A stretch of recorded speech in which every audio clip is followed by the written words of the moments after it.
Assalamualaikum warahmatullahi wabarakatuh. Alhamdulillah wassalatu wassalamu ala Rasulillah. Waba'd. Alhamdulillah, pada kesempatan kali ini kita masih melanjutkan akidah untuk kelas 7 SMP bab kedua tentang iman kepada Allah Subhanahu wa taala.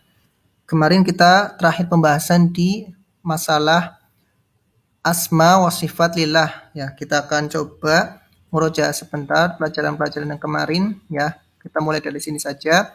Yang pertama masalah iman kepada rububiyah Allah, yaitu kita mengakui bahwasanya Allah Subhanahu wa taala sebagai pengatur alam semesta ini dan juga pencipta sebelumnya. Jadi ketika Allah Subhanahu wa taala menciptakan matahari, itu Allah Subhanahu wa taala menciptakannya sendirian tanpa bantuan siapapun, walaupun matahari dan alam semesta ini semuanya besar. Dan kita tidak boleh meyakini bahwasanya alam semesta yang besar ini Allah ciptakan dengan bantuan oleh seseorang atau siapapun.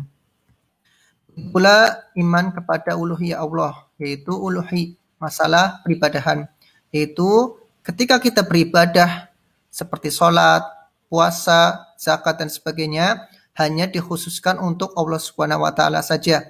Tidak boleh kita sholat niatnya untuk Allah kemudian untuk penghuni kubur. Begitu pula kita puasa, niatnya untuk Allah, begitu pula untuk penghuni pantai selatan. Ini tidak diperkenankan. Kemudian pembahasan terakhir yang kemarin kita bahas adalah masalah iman kepada asma dan sifat Allah ya. Dan ini yang tidak diperbolehkan mengenai iman kepada asma dan sifat Allah. Yang pertama ta'til ya, yaitu mengingkari asma dan sifat Allah ya. Contohnya misalkan Allah punya nama Sami, kemudian dia tidak percaya bahwasanya Allah punya nama Sami, dan ini tidak boleh. Begitu pula takyif ya, membagaimanakan asma atau sifat Allah. Ketika Allah Subhanahu wa taala menamakan dirinya As-Sami dalam Al-Qur'an, kemudian seseorang pun menanyakan Allah itu mendengar bagaimana sih? Caranya seperti apa? Ini tidak diperkenankan. Begitu pula tamtsil, yaitu menyamakan Allah dengan makhluknya. Seperti misalkan Allah menamakan dirinya dalam Al-Quran As-Sami, kemudian ada seseorang yang berkata, Allah mendengar, aku juga mendengar, berarti aku sama dengan Allah dong. Nah, ini tidak diperkenankan pula. Kemudian yang keempat, yaitu tahrif, mengganti dari makna yang sebenarnya. Ketika Allah Subhanahu wa taala menamakan dirinya As-Sami dalam Al-Quran, kemudian seseorang mengganti As-Sami dengan memberi, dan ini pun tidak diperkenankan. Kalau bingung masalah pembahasan ini, ya ta'til, takyif, tamtsil, dan tahrif, silakan bisa melihat di video akidah ini bab kedua iman kepada Allah di bagian pertama. Ya, kita akan masuk ke pembahasan selanjutnya, yaitu pada subbab yang kelima tentang buah iman kepada Allah. Jadi subbab ini dimaksudkan ketika seseorang sudah mempelajari iman kepada Allah, apa sih dampaknya yang bisa dia dapatkan dalam kehidupan sehari-hari. Nah, seperti itu ya. Yang pertama, bagi seorang muslim ketika dia itu sudah beriman kepada Allah Subhanahu wa taala, mempelajarinya, dampaknya yang pertama bahasanya apa? Menambah keimanan kita sebagai seorang muslim ya. Kita akan baca penjelasannya. Saat kita teringat kisah Al-Imam Abu Hanifah, oh ya, kemarin ketika kita melalui slide yang Imam Abu Hanifah itu, Ustadz agak sedikit, hanya sedikit ya menjelaskan tentang ini, yaitu bahwasanya ketika mengalahkan ateis dengan gambaran kapal, maka kita akan semakin yakin dan bertambah pula keimanan kita. Jadi gambarannya ketika Abu Hanifah berdebat dengan para ateis ya, dan para ateis ini kan orang-orang yang cerdas ya, kalau zaman sekarang para dokter lah dan sebagainya. Itu Al-Imam Abu Hanifah memberikan gambaran ya, pertanyaan kepada memberikan gambaran ya kepada orang-orang ateis, bahwasanya Abu Hanifah berkata kepada mereka, tadi tuh saya melihat ada sebuah pohon jatuh ya. Kemudian setelah pohon itu tumbang, pohon itu memotong-motong dirinya sendiri sehingga menjadi papan-papan ya yang gepeng. Kemudian dari papan-papan itu ya merakit dirinya sendiri ya bersama dengan paku dan sebagainya, kemudian menjadi kapal. Kemudian kapal itu pun menuju ke laut ya. Kemudian kapal itu pun berlayar tanpa nahkoba. Kemudian dari kapal-kapal itu lompatlah ikan satu persatu ke dalam kapal. Kemudian ketika Al-Imam Abu Hanifah menjelaskan tentang kejadian tersebut, kemudian ateis itu pun mereka pada berkata, tidak mungkin, ini adalah sesuatu hal yang mustahil. Begitu pula akhirnya Al-Imam Abu Hanifah memberikan penegasan kepada mereka Begitu pula yang terjadi pada alam semesta ini, ya. Diciptakannya matahari tidak bertabrakan dengan bumi, planet-planet yang lain tidak bertabrakan dengan bumi, ya. Hewan-hewan yang begitu teratur antara karnivora memakan herbivora, herbivora memakan rumput dan sebagainya, ada siklus makanan dan sebagainya.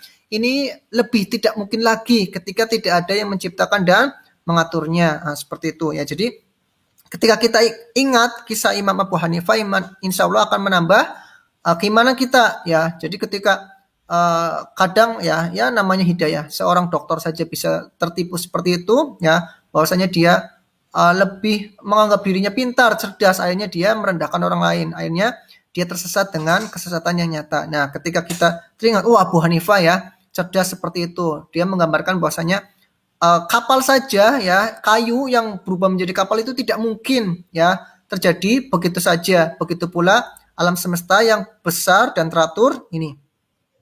Kemudian buah iman kepada Allah ya, setelah kita mempelajari bab ini, apa sih dampaknya? Bahwasanya menguatkan rasa cinta, takut dan harap kepada Allah. Iya jelas ya.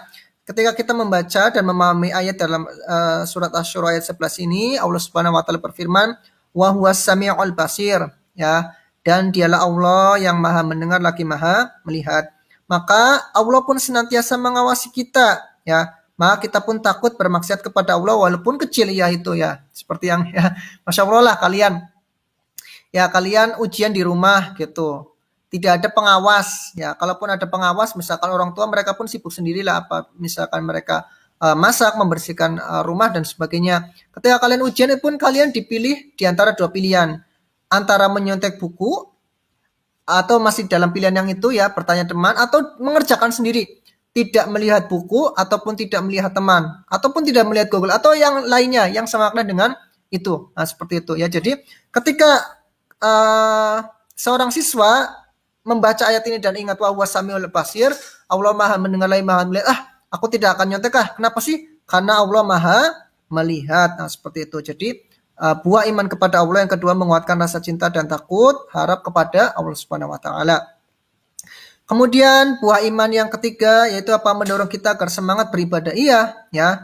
Dalam kita baca penjelasannya dalam surah Al-Anbiya ayat 25, Allah Subhanahu wa taala memerintahkan semua nabi, ya, mulai dari Nabi Adam, Idris, Nuh, Saleh sampai Nabi Muhammad SAW agar menyembah dan beribadah kepada Allah saja, ya. Dan ingat, nabi adalah manusia yang paling tinggi derajatnya di antara manusia yang lain. Itu yang nabi ya, itu sudah terjamin surganya. Iya, jadi Nabi Adam sudah terjamin surganya, Nuh, Saleh dan sebagainya sampai Nabi Isa dan Nabi Muhammad itu sudah terjamin surganya. Maka apalah kita ya. Jadi kita akan lebih semangat lagi beribadah seperti itu ya. Jadi Allah Subhanahu wa taala memerintahkan para nabi untuk sungguh-sungguh beribadah. Apalah kita yang seorang hamba biasa. Kita masih teringatlah seperti kisahnya ketika Aisyah radhiyallahu anha melihat kaki Nabi SAW yang bengkak karena beliau sholat malam berjam-jam ya, dan bukan hanya semalam saja, berhari-hari beliau sholat malam. Kemudian Nabi SAW pun menjawab dengan bangganya bahwasanya tidakkah aku boleh menjadi hamba yang bersyukur? Afala akunu abdan syakuro, tidak bolehkah saya menjadi hamba yang bersyukur? Itu ya, Nabi SAW saja sholat malam berjam-jam, berhari-hari, bermalam-malam sampai kakinya bengkak, apalagi kita. Nah, setelah kita belajar tentang iman kepada Allah, kita pun akan semakin semangat untuk beribadah. Begitu pula misalkan iman kepada Allah, Allah menciptakan surga dan neraka. Ya, surga itu penuh kenikmatan kekal abadi, sedangkan neraka itu penuh kesengsaraan abadi. Dan itu pun yang mendorong kita agar lebih semangat lagi beribadah. Kemudian buah iman kepada Allah yang keempat apa? Yaitu jiwa dan hati kita akan tentram dan tenang. Jelas ya. Kita akan baca penjelasannya. Dengan meyakini bahwa Allah Maha Pemberi rizki, ya, ini bab di masalah pembahasan bab rububiyah Allah, bahwasanya Allah Subhanahu wa taala adalah pencipta alam semesta ini, ya. Tidak ada pembantunya ketika menciptakan alam semesta ini, dan bukan pula Allah Subhanahu wa taala sekedar menciptakan saja kemudian membiarkan alam semesta ini berjalan sendiri, tidak. Tapi Allah Subhanahu wa taala pula pun mengatur alam semesta ini agar tidak bertabrakan, ya, matahari tidak bertabrakan dengan bulan dan sebagainya. Begitu pula tentang pemberi rizki, yaitu Allah Subhanahu wa taala saja, ya. Jadi ketika Allah Subhanahu wa taala menciptakan manusia, hewan, tumbuhan dan sebagainya, Tidak Allah biarkan hewan makan sendiri dan sebagainya. Tidak, Allah Subhanahu wa taala tuntun Allah Subhanahu wa taala ilhamkan agar mereka mendapatkan rezekinya masing-masing sebagaimana yang Allah Subhanahu wa taala firmankan, illa 'alallahi rizquha, ya. Dan atas Allah lah, bahwasanya Allah Subhanahu wa taala yang akan menjamin rizki semua makhluk, ya. Setelah kita membaca ayat ini, apa sih efeknya bagi kita? Maka kita tak takut akan kehilangan rezeki kita. Iya, ya. Ketika Allah Subhanahu wa taala menjamin rezeki kita, maka kita tidak akan takut, ya. Makanya kita tidak perlu berebut di dapur, ya. Kita tidak perlu berebut sembako lah dan sebagainya. Kenapa? Karena kita yakin bahwasanya ketika Allah Subhanahu wa taala tidak menetapkan pada waktu itu juga sebagai rezeki kita, ya sudah. Allah tidak akan memberikan rezeki kepada kita. Dan ada satu kisah yang bagus, ya. Ada di Arab sana, ya, ada seseorang yang ada dua orang, ya, yang satu sedang menggali sumur, ya, dan yang satu berdiri di samping bibir sumur. Kemudian orang tersebut pun bertanya kepada yang ada di dalam sumur, Pak, lagi ngapain? Oh, saya lagi membuat sumur, seperti itu, ya. Kemudian ketika si penggali sumur itu berdiri, ya, dan masih ada orang yang kedua tadi masih berada di pinggir sumur, ya. Kemudian kata Allah, orang tadi terjatuh, ya, ke dalam sumur, terjatuh, ya sakit lah dan sebagainya. Kemudian ditolong lagi, ya, yang penggali sumur tadi kemudian dinaikkan ke atas seperti itu. Dan masya Allah, ya, kejadiannya sumur yang begitu tinggi, kemudian cedera dan sebagainya. Ya, orang-orang bisa memastikan dia matilah. Tapi ketika diangkat ke atas, dia itu masih hidup, ya. Dia itu masih hidup. Pak, bangun Pak. Dia itu masih hidup. Kemudian yang menunjukkan di sini kisahnya. Kemudian orang yang jatuh tadi diberikan susu, ya. Pak, ini Pak minum susunya. Alhamdulillah, ya masih hidup, ya.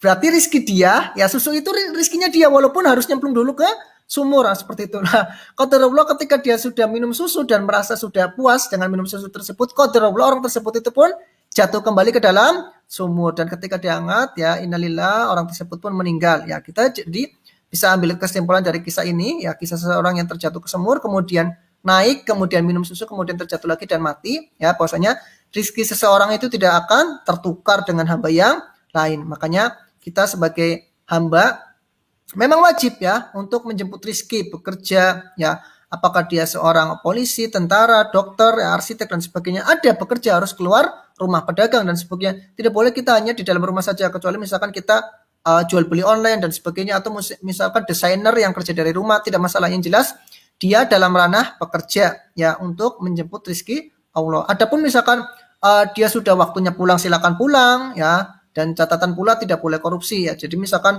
dia belum jam pulang, maka ya tidak boleh pulang. Nah, seperti itu, ya. Jadi kita tetap bekerja, tapi tidak sampai misalkan lembur sampai 24 jam dan sebagainya, kemudian kita sakit, melalaikan keluarga dan sebagainya, itu yang tidak diperkenankan.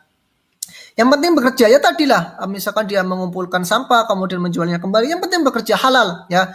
Lebih baik dia mengumpulkan sampah kemudian dijual kembali daripada dia kerja di tempat AC, ya, di gedung yang mewah, namun dia korupsi, ya, namun dia melacur dan sebagainya, itu tidak halal walaupun uangnya besar. Dan jangan lupa kita bekerja dalam rangka ibadah, iya betul. Jadi kita, apalagi yang bujang, ya, berusahalah untuk niatkan kita bekerja itu untuk menafkahi anak istri, ya. Begitu pula yang sudah bekerja.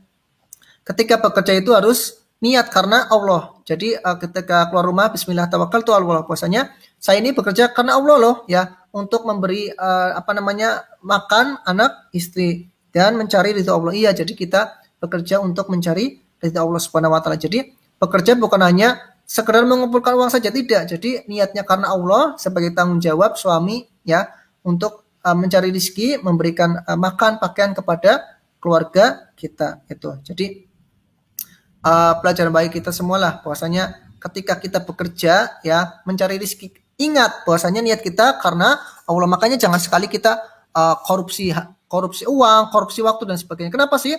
Karena hasil gaji kita itu akan memberi makan anak istri kita. Lalu bagaimana kalau misalkan gaji kita diambil dari hasil korupsi waktu, dari hasil korupsi uang? Maka kemungkinan besar daging yang akan tumbuh, yang kita berikan nafkah kepada anak istri kita, akan tumbuh menjadi daging yang tidak baik. Maka daging yang tidak baik ini pun maka akan kelak dibakar oleh api neraka. Ini sebenarnya pembahasan terakhir ya. Cuman Ustadz kemarin potong karena Ustadz mencoba akan memberikan beberapa latihan ya, dan ini hanya sekedar contoh saja. Agar nanti kalian punya bayangan nanti ujiannya seperti apa. Ini hanya sekedar contoh saja. Dan ini seperti biasa ya. Ini kan pelajaran kelas 7. Kalau yang kelas 8 dan 9 mereka sudah paham lah. Kalau Ustadz mengajar itu diberikan mufrodat. Kenapa sih? Karena walaupun memang kita belajar dengan bahasa Indonesia ya, tapi minimal ada beberapa mufrodat yang bisa kita hafalkan ya. Dan Ustadz sengaja cari beberapa kata yang kalian benar-benar asing mendengarnya. Ya misalkan nuhi, kami wahyukan. Bisa juga di sini diartikan kami perintahkan ya. Dabah, yaitu makhluk yang bergerak ya. Semuanya manusia, hewan dan sebagainya ini secara umum disebut dabah.